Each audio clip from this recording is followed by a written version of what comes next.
2026 just keeps delivering, and May is now stepping in with a ton of incredible new games, bigger games, better games, and a lot to get excited about. Hello friends, this is Mobile, and here are over 25 must-play new mobile games to play on Android and iOS while it's hot.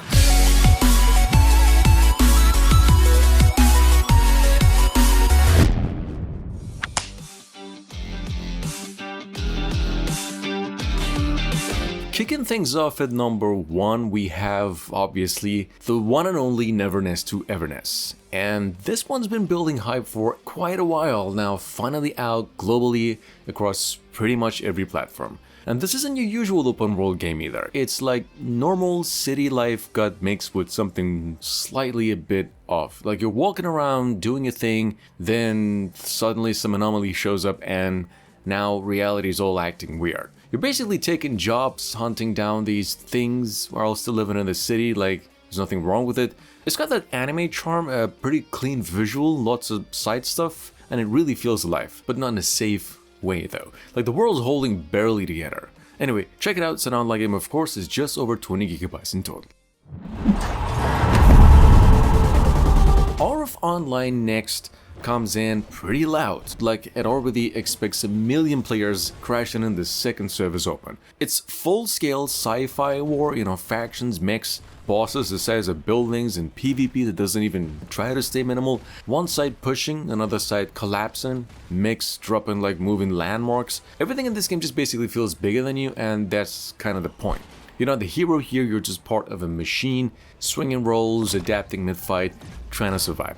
And it's not subtle either. Basically, it's built for players who want that old MMO shooting goodness, just with like way more metal to it. The full game's coming out June 18. You can play the game right now through its beta. On another hand, Genesis War feels like one of those RPG tropes that already knows it has momentum behind it. It finally came out after a couple of weeks of alphas, betas, and now it's sitting on both the Google Play Store and the Apple Store. And this game doesn't really introduce itself slowly, it's not that kind of game. It just arrives with a rad roster, systems stack on systems, and a pretty successful turn-based combat that sits right at the center. But the real pull is collecting and building a teams from a massive lineup. It's very structured, very polished, very gacha inspired, but with that global launch confidence where everything is just already tuned and ready to scale. The game's out today. It's just over 20 gigabytes in total as well. Up and coming at number 4 with the one and only Crysis X, one of the oldest to making its way around to mobile gaming, and if you've been on the group that didn't have official access, well, now you do. It's out officially worldwide, it's free, 13 gigabytes, it's online, and now is your turn to try the constant stay alive and restart loop for once. Zombies everywhere, resources never enough, and you're always feeling like a little bit unprepared. It's pretty tense, fast, performance can mess with the flow sometimes, still when it runs right, it's a pretty solid survival grind. Last Hunter K Seoul goes straight for that no mistakes allowed energy. Short fights, heavy hits, and everything right on your timing. In fact, this game has been around for a good few months. It was taken down, improved, and now back with more. Last Hunter is a quick one-on-one Souls-like, where just a single bad dodge costs you and a perfect parry flips a whole fight. It's got that gritty edge, but the real focus is the combat. Not easy, it's not forgiving, but when it clicks, it really clicks. You can play it both online and offline. It's about 2 gigabytes in total and sits on Android and the Apple Store as of today. Highly recommended, a 10 out of 10. Heroes Rise of Champions just hit the Play Store, and it's a pretty brave attempt at the open world superhero games. It feels pretty familiar as well. Like you already know what it's going for the second you start playing. You're flying around, stopping crimes, speeding up the gangsters. It's a classic be the hero, clear the chaos loop. The combat's pretty simple, missions get repetitive, but there's enough movement and freedom to keep it kind of fun. Nothing groundbreaking, but if you want to just mess around as a budget Superman, it really does the job well. Going down to number 7, we've a indie developer's first work, in fact, called the Reawait. It's pretty heavy inside vibes, minimal, it's a bit unsettling, and it's just you falling deeper into some weird underground mess. And the game is just all about timing and movement, figuring out safe paths while the game keeps switching things up, gets harder. There's no dialogue, no hand-holding, it's trial, error, and that quiet tension games like Inside are known for. You unlock abilities as you go, but it still stays pretty stripped down. Pretty short game, focused, moody. Yeah, not original in concept, but the mood does a lot of the work. Tomb Busters, on the other hand, is a game where everything just depends on who you brought with you, or if you even survived long enough to matter. Well, first of all, it's been out in beta, it's now hitting a global market in the coming days, and it is one of the better co-op games we've had in maybe years. In fact, alone it feels pretty tense, but the moment, co-op kicks in, it flips the tone completely. Suddenly everybody's shouting, panicking, people missing jumps, and someone grabbing loot while something screams just right up behind you. It's part horror, part teamwork mess, and all sorts of mayhem to make it better. At number 9, we have the game Beach of the Dead. Beach of the Dead is one of those zombie games that strips everything back and leaves you with just a hammer and a lot of timing. It's a 2.5, dimensional retro brawler where zombies don't rush, they just keep coming, slow, stubborn, and kind of stressful. The combat's pretty simple but deliberate, footwork, hits, spacing, even getting bitten doesn't end it, which adds a twist to it. It's got different beach locations that you gotta run through, a survival mode, and that indie feel throughout as well. It's rough around the edges, but pretty unique as well. We are pleased to inform you that your appointment as conductor of our Beholder Conductor is, in fact, the same old Beholder game, the original surveillance game on PC, and it's now ported to Android and iOS. And this one's actually set on a train where you're just checking on passengers, making calls, deciding who gets reported or protected, and that same routine, Just less about action and more about thinking, paying attention to dialogue, and planning moves. It's not a hard game, but the strategy and the atmosphere do carry it. If you like the original vibe, this is a cleaner, more focused version on that.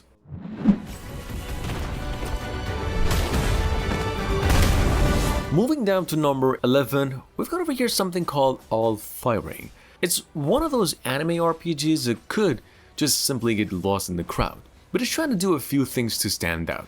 So you've got that usual character collecting setup, the chibi visuals and minimal characters, the flashy fantasy atmosphere like the Chaos Zero nightmare we came across recently, but the twist is just how it plays, side-scrolling combat with on-the-fly character switching, letting you chaining combos between 3 different units like a mini team fighter. There's also voxel style maps with puzzles, which is kind of unexpected, still very familiar, but with enough little differences to keep an eye on it.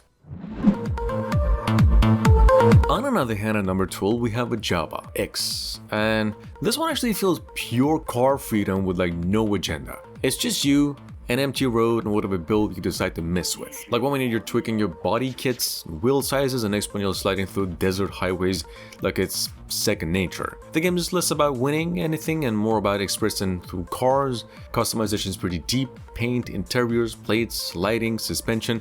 Driving's loose, floaty, sometimes pretty chaotic, but that's kind of the point. It's just cruising, drifting on repeat, and it's playable offline as well. Going down to number 13 with Mini Shot Adventures. And Mini Shot Adventures actually feels like someone shrunk a whole adventure world and sort of strapped it to a bullet storm, where you're a tiny ship drifting through a maze of these secrets, but everything around you is constantly trying to erase you in patterns of light and these colors. Lots of exploration and panic at the same time. One moment you're solving a puzzle, the next you're weaving through screen-filling projectiles like it's another dimension. There's no dialogue to slow you down, it's just movement, discovery, and bosses that feel like moving with the systems. The game's available through a beta, it's coming out fully on May 21st. It's also Metroidvania. Petite Planet, however, which has been also in the making for a hell of a long time, it sort of feels like someone took that cozy village life sim and threw it in space. Like, you're not saving anything here, you're not fighting anything either, it's just building a world that slowly starts to feel like it's your life. Neighbors move in, hang around, react to you, like the planet's shaping itself around just your vibe. You've got gardening, decorating, crafting, all the usual stuff, but like wrapped in a pretty soft, almost dreamlike sci-fi novel. It looks familiar, but the charm does a lot of the lifting. Less about copying, more about creating a place you actually want to stay in. I'm always ready. Follow my voice. Heavenfall Arena is, however, one of those idle RPGs that looks like it's done a million times before, except it's actually pretty solid. You know, it's still the idle RPG loop, where you summon, upgrade, repeat, check in, collect, move on. But the trick is in how you build. It's not just random upgrades. You kind of gotta think. If you don't, you get stuck. Nothing crazy new, but it is clean, runs smooth, and does what it's supposed to do without wasting your time. At number 16, we have Tutopia. In fact, Tutopia is not really a video game. It's sort of like a space you drop into and decide what kind of game you feel like playing today. Whereas like 1 minute you're customizing an avatar, next you're jumping between different random minigames or just hanging around, with people doing nothing in particular if you want it. It leans on that social energy, it's less about winning, more about being there. It's also pretty bright, busy, full of stuff to click into, and there's only one downside. Mobile players gotta wait while PC gets first dibs, which kinda kills the momentum a bit. The game's coming out in about a week.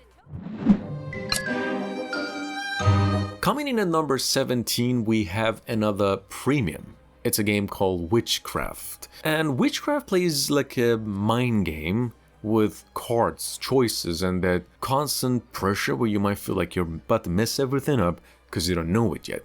The story is you're leading a coven, building your hand, dealing with the challenges along the way, but at the same time try not to expose yourself of your plan. The risk versus rewards is just a whole thing. You push too far and things get bad fast. It's pretty slow, strategic, kinda tense in a subtle way, and not flashy at all. It's just clean systems and smart decisions. Number 18, we have Drain Master Sim, which leans into that oddly satisfying dirty to clean loop. No story, no pressure, and that's not even gameplay. It's just you versus drains, where you're shoveling mud, pumping out water, clearing jumps step by step, and it really hits that ASMR part of your brain pretty quick. It's a somewhat slow, repetitive game, of course, but in a good way if you're just obsessed with cleaning up, although not better than Power Wash Simulator or anything. Pretty straightforward, nothing deep at all, just grime, noise, and that satisfaction you get when everything's just about as right as rain. Up and coming at number 18, we have Police Crash Simulator, where it feels like someone handed you the keys and said, don't worry about the consequences, bro. You don't really play it, you provoke it. You know, we've got a cop car, a stretch of road, the tiny moment before impact, where everything is still pretending to be normal, until the game world turned into a pretty slow physics poem of just bad decisions. Sometimes you're driving, sometimes you're just watching things fall apart like it was always gonna happen anyway, and you kind of keep doing it just to see the next way it breaks. It's an offline game, free, about 120 megabytes into it. It's a pretty good game as well. Going down to number 20, we have a game called Parkour. Basically parkour movements without permission. You've got no glowing paths, no hand-holding, no press here, jump there. It's just you, the momentum you get, and a city that doesn't care if you land it or eat concrete. It's a parkour game, of course, so you run, don't miss if you're good enough, otherwise you absolutely fall into ragdoll. Every jump is a little bit of argument with physics, but when it clicks, it's pretty smooth, fast, almost musical. It's a free game offline, about 200 megabytes in total.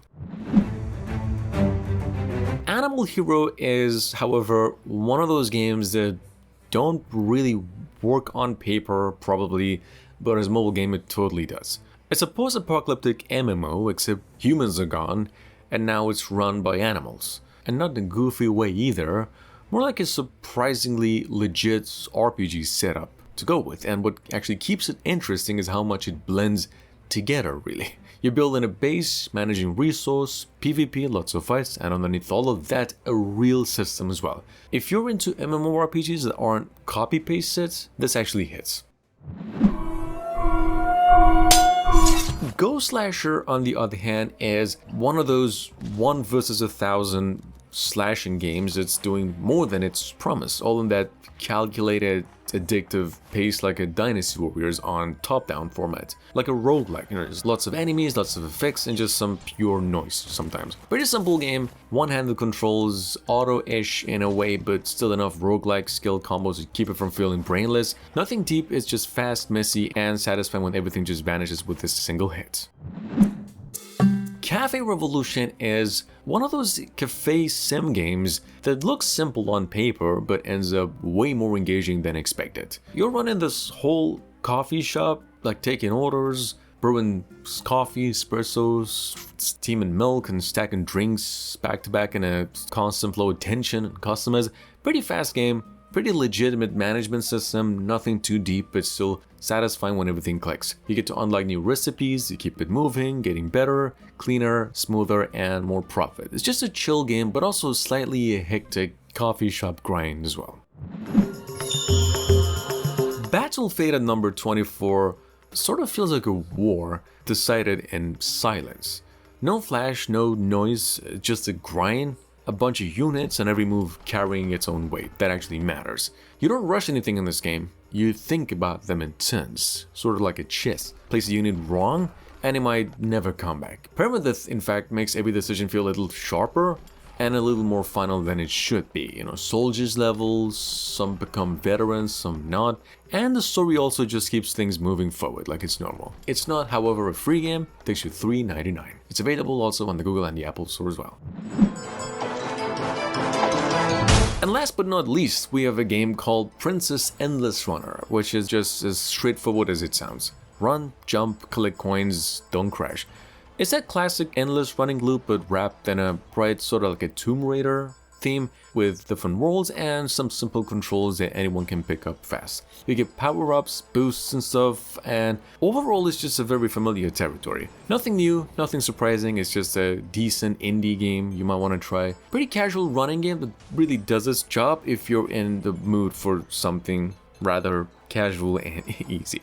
Thanks for watching, really hope you enjoyed, and I'll see you again soon.